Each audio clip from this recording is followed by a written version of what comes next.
جميلة حسناء أحبت التشبه بالصبية، قرة عين والدها ومدللة زوجها ومحبوبته. فلسطينية سحرت الملك الأردني من النظرة الأولى فتزوجها، ثم سرقت قلوب الأردنيين جميعا.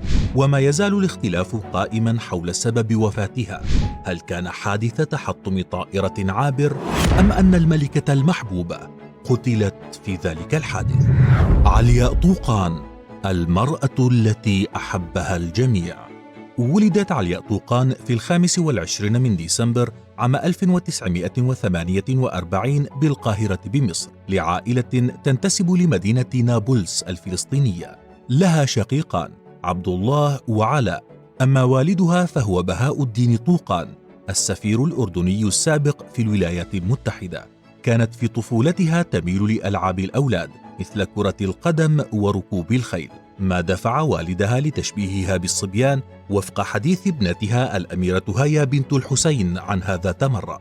درست الملكة علياء في مدارس إنجليزية، وبسبب اشتغال والدها بالسياسة كانت الأسرة مضطرة للسفر الكثير والتنقل بين عدة بلدان مثل تركيا وإيطاليا وإنجلترا وفرنسا.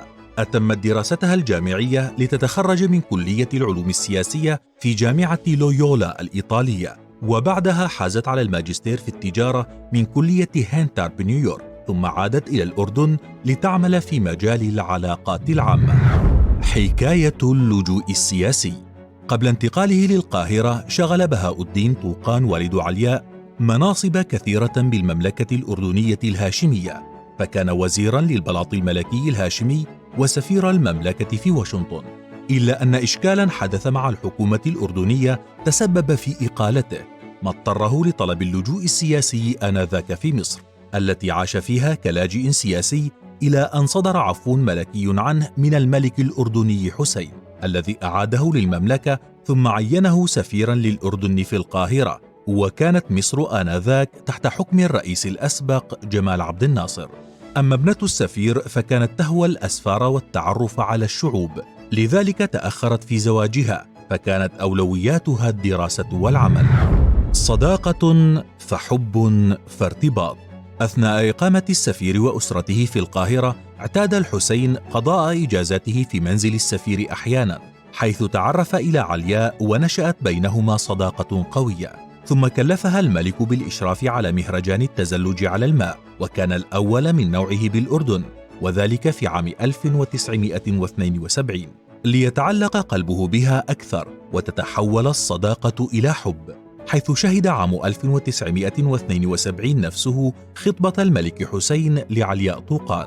واللافت أنه كان حينها مرتبطا بزوجته الأولى منى، وهو ما أثار ضجة كبيرة في المملكة الأردنية آنذاك. ملكة محبوبة. بعد حفل زفاف متواضع نسبيا أصبحت علياء طوقان ملكة الأردن، وكانت ملكة محبوبة فعلا، تميزت بالذكاء والثقافة والحكمة وحب الخير، فاهتمت بإنشاء المكتبات، ودعت إلى المساواة بين المرأة والرجل، واهتمت بحقوق النساء السياسية والاجتماعية، وعرفت بطيبة قلبها التي ظهرت جلية في قصة تبنيها للأميرة عبير، التي كانت تبلغ 6 أشهر حين سقطت على منزل عائلتها طائرة توبوليف تسببت بمقتل الأم، بينما نجا الأب والطفلة، التي بقيت 4 ساعات تحت الركام قبل أن يتم إنقاذها، لكن والدها تخلى عنها. وحين سمعت الملكة بقصتها أخذتها وتبنتها لتصبح ابنتها الوحيدة، قبل أن تنجب الملكة الأميرة هيا بنت الحسين عام 1974، ثم الأمير علي عام 1975.